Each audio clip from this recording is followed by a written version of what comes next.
I'm Danny Hicks. Welcome to the Not So Secret Agent podcast, where we learn from top real estate agents how they maintain a thriving business, all while living the good life. Ginger Walker, welcome to the Not So Secret Agent podcast. Thank you so much for doing this. I really appreciate it. I'm excited. And I can't believe we haven't met before. So this is exciting for me to meet you this way. I was going to say, you and I have talked on the phone many, many times, and but this is our first time even video chatting. So I that's know. kind of cool. And we're just down the road from each other. So we definitely have to catch up. Absolutely. So tell me a little bit about how you got started in this crazy world of real estate. It was totally by accident, not by design. I always say that. I actually was in pharmaceuticals. I worked in New York City, met a guy. He moved me to the Quantico area for a government job. And I couldn't do what I was doing before. I ran a big region for a big pharma company, and I was based in New York City and Paris, ironically. And so I couldn't do it from Stafford, Virginia anymore. And we also decided that we were having a family and I was going to be a stay-at-home mom. And eventually I decided that I really loved being in sales and I needed to find a way to get back into sales. And some friends were selling real estate. And the next thing I knew, I joined real estate. My friends, no longer were selling real estate, and I fell in love. And I've been doing it since January 2008. When the market went like this, I jumped in with 2 feet and I've never left. So Ginger in the city to Ginger selling the houses. Yes. I like Yep. it. Yeah. It's a lot of fun. I love what I do. So that's why I do it. So you go from being a solo agent, not knowing what you're doing, to building a team. Tell me a little bit about how you got there. So 2008, I actually was in a new agent class with the brokerage I was at. And ironically, I was sitting next to someone and I said, we need headshots, right? We're supposed to go get headshots. That's the thing for the business card. So we ended up taking one picture together and she and I became a team, just the two of us, because we were, I would say dumb and dumber, not really, but we were brand new. And she was brunette. I'm blonde-ish, sort of naturally, of course. And the clients would call us salt and pepper. And so we teamed up. And my husband moved us overseas for a couple years. For 2 years, we lived in Rome. So I did all the back end. So I learned how to do a lot of the operational stuff. She was boots on the ground showing property here. And then when I came back, her husband was military and actually had retired, and they were moving as away as we were moving back. And so I moved brokerages, came to where I am today, and I accelerated. I just put my feet both into it. I started like really paying attention to my numbers, cultivating past relationships, which I didn't do at the beginning. And then I realized, wow, not only do I love what I do, but I'm really good at it. So I ended up, go ahead. I would say it's amazing how those two go together, right? Yeah, yeah. I mean, and when you love what you do what you love. I mean, how could you not be successful, right? So I ended up as number one in the brokerage, whatever that means, and sales and volume and all that good stuff. But I got to a point where I had more business than I had the ability to do. And so I got to that point of, do I start just giving it away and taking referrals, or do I grow a team? And I found like-minded people and I grew a team. So in 2018, I went from a solo agent to starting Give Back Team. And so I've been running Give Back Team ever since. So, and then that leads me nicely into the why question. So it's the give back team. So why do you do what you do? And I'm sure that there's something there. So when we lived overseas, there was another family who had kids the same age as ours. And our youngest at that time was in kindergarten. And his friend, who was a mutual friend, a family friend of ours, was diagnosed with Duchenne's disease. And unfortunately, after we all moved back from living in Italy, he passed away. But before that, when we moved back before them. I was standing, I'll never forget, I was standing in my bathroom. My husband was on one side and I was on the other, and I was brushing my teeth. And I was trying to think of, now I'm a solopreneur. I had just moved back. I was giving of my time. My friend had started a charity. I was known as the Give Back Girl because that was the nickname I had gotten. And I said to my husband, I said, I want to flip my business model upside down.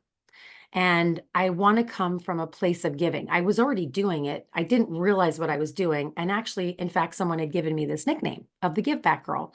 So I had started the business model of giving. And when I got to the point of the team, my goal was to have like-minded people that were like me. And so we donate back to the charity of our client's choice after each closing. They get to pick the charity, which is pretty cool. I learned not to do a percentage, which some people do, but as a business model, I realized that a $150,000 property versus a $1.5 million property, the charity, in my opinion, still was worth the same, right? So, Yeah. if you do a percentage, you're not giving the same amount. So we went to a flat amount. And we do a lot within the community. So, I pay for Clear the Shelters every August. There's a lot of different things that we do with charitable organizations in our area. And so in 2018, when I started the team, I was finding like-minded people that were like us or like me. And so Give Back Team, Give Back Girl, went to Give Back Team, and it was like-minded people that were just like me. So part of the why was because when I was standing there brushing my teeth, and I said to my husband, wow, we have a charmed life and it's not perfect.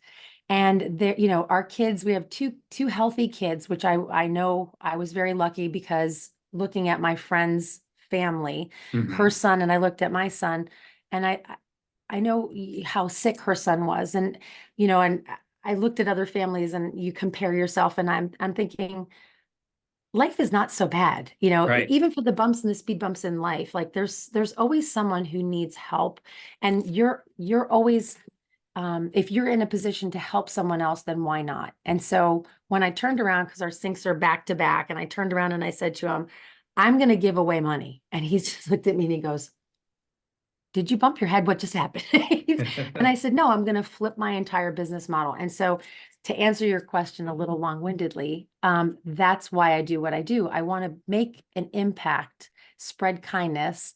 And the hashtag we use is do good things. And so that's why I do what I do. And ultimately, obviously, I do it also for my family. Of course. So let me ask this, business model wise, Mhm. what did this do for the business and what does that look like? How were you able to leverage the good you're doing because you're not doing it for a wrong reason. But at the end of the day, if we're not in business next year, then we didn't do any good. True.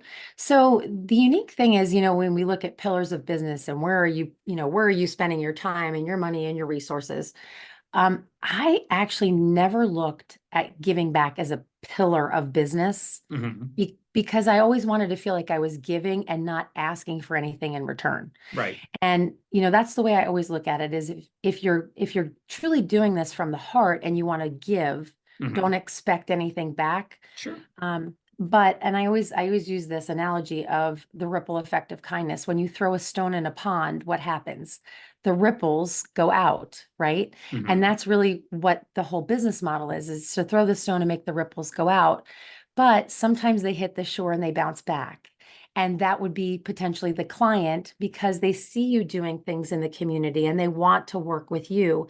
And for me, that's the best thing because these are my people. These are the people that I want to work with because they are just like we are, right? They want to do good things in the community and they're finding us because of that. So that's how it's directly impacted. And we do track and measure and we have done things that where we've held events and things like that where we're impacting charities. We did a whole program it was 2 years ago where we directly impacted 36 local charities to the Stafford and Fredericksburg, Northern Virginia area.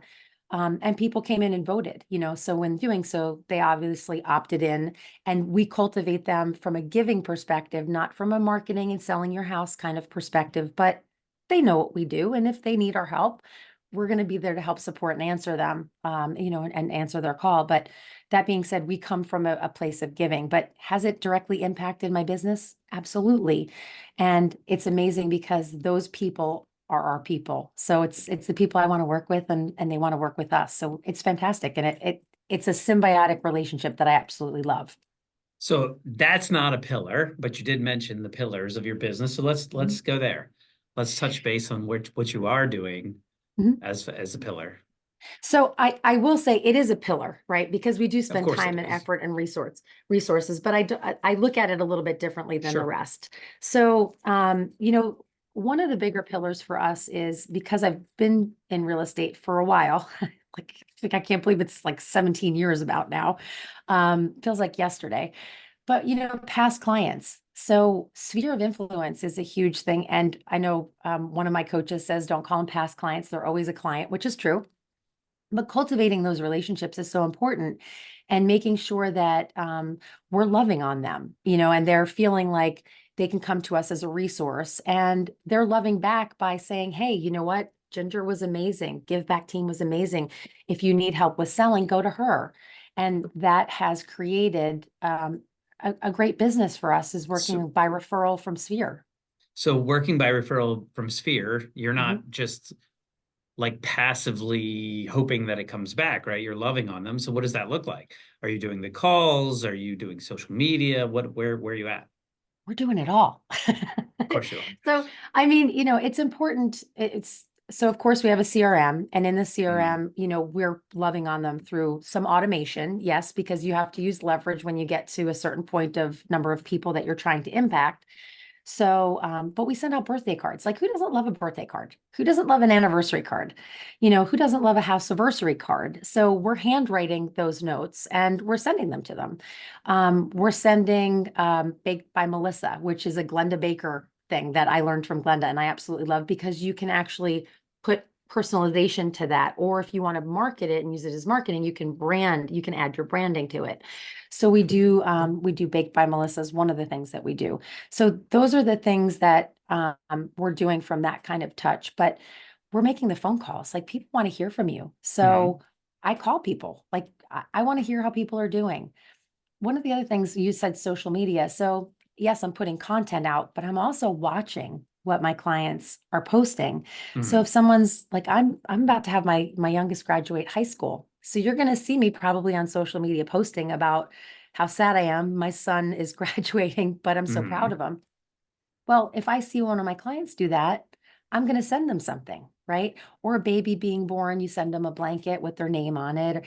You have that relationship, and that's the key. You need to be in a relationship. It's not transactional. It's all about relationship and rapport. And there's different ways that you can do that, and that's how we cultivate those relationships. Plus, we do events. So when we do the client events, like we're getting ready, we have our brokerage has a luxury box at the baseball stadium here. So we have 25 VIP guests and we're able to do that. And we do bigger events like big pumpkin patch events and things like that. So we're always trying to bring our clients together. And we're Mhm. also trying to bring our clients together, not just to be with us, but we're also strategically putting them together to be with each other to create a bigger sense of community. So that's a pretty cool thing when a past client of mine invites three other past clients of Lindsay, another member of my team, to their pig roast event in the summer, which has happened. So, and they've all met because of the events that we do and put them together. So it's kind of cool. So there's many different ways that you can create that sense of, community in your sphere and your past or present clients. Yeah, I always found, and I do a lot of client events. You and I have talked about this before. Mhm. The biggest thing that I do at the event is try to connect people who I think would get along. Yeah. Like them liking and knowing each other makes them comfortable and want to come back, Yep. right? And 100%. like that's that's aside from real estate, that's what every host should be doing. Like Mhm. how do I make it so that you feel like you fit it? You know. Absolutely. Because and especially with buyers that are moving here, they don't know anybody. They don't really, we're in a big military area. So if things start shake, rattling, and booming, it's because I'm right by Quantico. But so we do have the military community. That is a slightly tighter knit community, but not everybody's military. My husband's not military. So that being said, we do have a lot of people here that are coming into the area that don't have that bond yet. So we almost give them an instant family. Like because Mhm. when you're a client of ours, you are family. Like we don't leave you at the transaction. We keep you forever, whether you want us or not. Yeah. We're still loving on you. We're popping by, not ringing your doorbell on a Saturday morning saying, "Hey, we're coming in," but we're dropping things off or we're sending things to you or we're making phone calls. And one other thing too that I don't know where my phone is, but video text messages. Hmm. I love sending them because it's so fun when you get them back, right? And even if it's a client that is from 2008 and I send them a video text message, I don't look quite the same as I did in 2008, but neither do they. And it's always fun to just be able to like have that face-to-face interaction if they can't make events, just to be able to see each other and have that connection. So I love doing that too. Yeah, that was so I had Jenny Comer on and we were talking about that. And she does like the audio text. Like Mhm. that's her thing. She's like, I want them to hear my voice, but I don't like to be on the phone, so I don't call. But I always like the call because then I'm actually communicating with them. Like I feel like Mhm. that's one of the short of like being face to face, that's when I have the most of their attention and we're actually like I can hear them and ask the follow-up question, you know what I mean? And Right. kind of get to really what's going on and get that relationship. What do you think on that? Is there a So I, I like the video. I like the idea of the voice for sure. I think, I kind of look at things in like order of how I would like to be communicated with or how I would Mhm. feel most connected to you, right? And so the team and I, we always talk about like what's the best way to communicate. And for me, if we're talking about a lead or a new potential client, it's one way. If we're talking about a past client that we want to keep in touch with and love on, it's another way, I think. Slightly I was different. just say elaborate. Yeah, well, because even with a new potential client, one of the strategies, and I would give credit where credit is due, and I can't remember exactly who said to do this first. It might have been Tom Ferry, but I'm not sure. But so it was take your phone and send a video text message, like Mm, make the phone call, right? So if someone's finding you online, for example, a new lead opportunity, wherever they're finding you, or you're buying a lead online, or they've seen you maybe on your YouTube video, which is where I get a lot of potential clients from is YouTube. So they see me already. They're hearing me, they're seeing me, I'm animated or whatever, but they haven't actually talked with me yet. So if I have the opportunity to have that conversation with them on the phone, that's great. But if you can follow up with the voice memo, like not the voice, the video memo, like the video text message mhm. afterwards, now I'm personalizing it to you. And I know it's like one to one, and there's AI that can change your face or change the name coming out of your mouth and that stuff. I haven't dabbled in that yet, Mhm. to be honest. But if you can send something like that, now I feel like, wow, you really are connected to me. Like you took the time to have a conversation, but then you followed up with a, you know what? Hey, it was so nice to talk with you. I'm excited to meet you. I know we planned on meeting at 123 Banana Street at 3 o'clock on Friday. I'll send you a confirmation, but I just wanted to send you a quick thank you so much for taking the time to speak with me. Looking forward to meeting you on Friday. It's Ginger. Talk to you later. Like just something really quick. But with my past clients or my present clients, I love doing that too. And like, coming on a holiday weekend or their birthday or something like that. Like it is funny to get someone who sings. I'd rather get someone not the happy birthday to you like on my voicemail, but if you send me a video text message like I see you smiling, that's going to make me smile even more. So the video is, in my opinion, better than the text or the audio. So in my world, it would be the actual conversation first on the Right. phone. Then after that, it would be the video text message. That would be the second one. I haven't integrated the audio text, but I kind of like that. So I'd put that right under video. And then it would be text message and then it would be email. Because I don't know, email is, I think, the least personal Hmm. of all of it. And I think we're on our phone so much doing this that I think email is probably the last thing I personally open. So if you shoot me a text, I'm probably more apt to respond to it faster. So in communication, I would say that's probably the style that I would probably gravitate to. And that's what I do with my clients and even with our opportunities. I don't want to call them leads because that sounds so impersonal. Yeah. So so we talked about Sphere, we talked Mhm, about events, mhm. we talked a little social media, we could talk to give back. Anything else you want to touch on that you do to stay in front of clients, past, present, or get new clients? So I would say that the key for us is just to be seen. So, excuse me, if you're a secret agent, I know people talk about don't be a secret agent, but if you're that agent that's afraid to either pick up the phone, do the video, get on Instagram, do a Facebook post, whatever, um, that's where you're going to have a hard time, right? So for us, one of the pillars, the other pillar of business is social media. So I have I'm on the radio right out of Fredericksburg, Virginia. I get on the radio and I have a segment called Ask the Realtor. I go on B101.5 and I answer questions. And so I get on the most popular drive time. And so people are hearing my voice. So going back to audio, right? That's all audio. But I flip around and I also record that. So you're seeing me afterwards and you're seeing the DJ that I'm on with and inside the studio. So you're getting to see all of those bits and pieces. So the social media piece, or I don't even like calling it social media because it's bigger than that for us, is the being seen piece is so important, because that's where people are getting to meet me or meet part of my team. And that's where we're getting lead gen coming in. So it's not just social media, it's actually the being seen piece. So it is YouTube, it is Instagram, LinkedIn. We just got a lead from LinkedIn the other day, which was like, wow, okay, that's pretty cool. TikTok, which I don't do a lot on TikTok. I kind of stepped back from TikTok a little bit, just because I'm overwhelmed with sometimes the apps, and I gravitate to Instagram. That's my jam. Facebook. So you can be kind of a little bit everywhere, but make sure you focus on something. Right. Yeah. But pick one. But that is a big thing for us. And now I'm also doing something with American Dream TV, where every other month I'm recording an episode that's airing on TV. It's on Roku and Tubi. But it just aired on the CW, was our last episode that we did in Fredericksburg. So things like that for us is a way that I'm also trying to be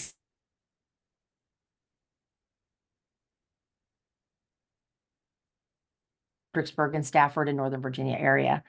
Another thing that we do in the Be Seen category is articles. So there's a lot of ways that you can get quoted in an article and you don't have to pay for it. So I like free. Yeah, I like free is good. Free media is good. So you can do things like that. And I've been quoted in Yahoo and Time, Entrepreneur Magazine. I didn't pay for those placements. And so, just figuring out a way that you can get yourself in highlighted in those types of settings also has helped us as well. So, because I've gotten people to come to us as a result of seeing my name somewhere. So that's been pretty cool also. So that's another one of the pillars that I would say, that if you can leverage, any one of those things of being seen, that's a really good thing to be able to do, especially in this day and age of being seen, because everyone wants to see you and hear from you. Yeah, I was gonna say you can't go to an elevator or stand in a line without watching everybody stare at their phone. Yeah, I know. It's crazy. Like it's kind of bad. But Yeah, yeah. But I think if you're putting out good content, like not content for the sake of content isn't good content, in my opinion. It's just airtime, right? It's a scroll. So I think, if you're putting out something valuable where you're becoming the resource, that's the key. And, that's what we try and do. So we come from a place of looking at trying to show the lifestyle of the area before we show, like, you can live here, but I want to show you why you want to live here. I want to show you Stafford. Like, what is there to do here? Like, why do you want to live, work, and play in Stafford, Virginia? Or why do you want to live, work, and play in Fredericksburg? Or for you, why do you want to live, work, and play in Richmond? You're just down the street, right? yeah, Down the 95 anyway. it's a But big street. But yeah, yeah, it's a big street. Yeah. the But, yeah. yeah, I was gonna say, like, I fully agree with all of that. Staying in front of everybody, making the contact, continuing to work the relationship, and being very personal. Do you find that you have like an avatar? So I had Dustin Brown on here. I think you know Dustin. Mhm. And he was talking about, like, when you're doing social media, you need to pick your target. And Yep. that's who you want to go after. Don't try to be all things to all people. Do you subscribe to that, or do because when we work our sphere, if they recommend us to somebody who isn't part of our avatar, obviously we're going to help them. Yeah. But you don't want your target to be people who want to buy or sell houses, per So se. I would agree with that. And because I'm sitting, in at Quantico, and as the Marines say, all roads lead through Quantico is the saying that they have. We do a large percentage of military buyers and military sellers. So that is basically our avatar, is the military. It's not, I don't want to say family, because we have, single women, single men, we have anyone in the military that's coming through here for whatever reason. And so it's a very interesting dynamic that we have here, but sometimes they're only here for 3 years, for example. So they're also an investor. So within our avatar, we have like subgroups of the avatar. So it's kind of an interesting thing. I do subscribe to the avatar theory, and we do have one that we gravitate to more than not, or that we end up working with more than not because of our location. But I will say it's not just the military, it's also government, because we have the FBI is right here, then DEA is right here too. So that would be kind of encompassed in the avatar that we primarily focus with. Yeah, so But people I do being government or military. I was Yeah. saying government relo. This is what it Yeah. sounds like. You know what I Yep. mean? In, out, invest kind of thing. Yep. But we also have people that retire here. So that's what I'm saying. Like within that avatar, there's a couple of little subgroups that we find. So it's really knowing which one of that avatar, which one that they fit into, because it's kind of a unique area. It's not, I don't want to say it's transient by any means. But a lot of people do, and then they might come back. So we've actually I've had many clients who've lived here and then they've held their home, they've rented it, and then they've left and they've come back and bought another home, or they've sold and then they've bought another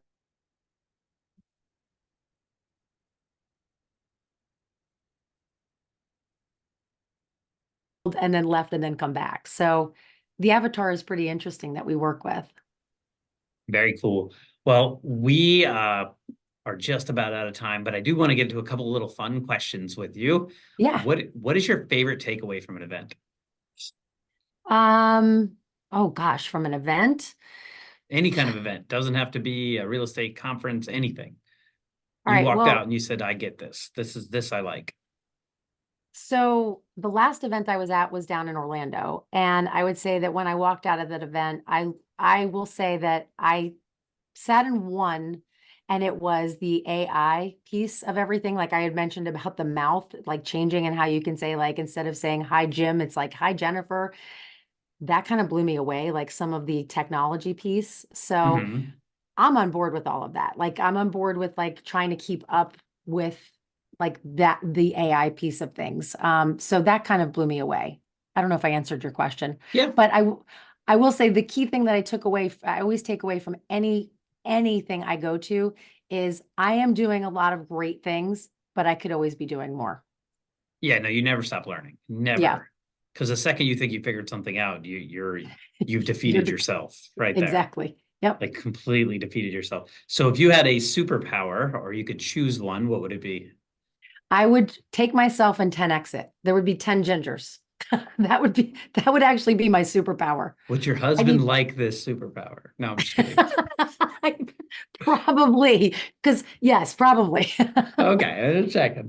Because he would have one of me that I wasn't always on the phone, Maybe. right? Or would you all be on the phone? You know what I mean?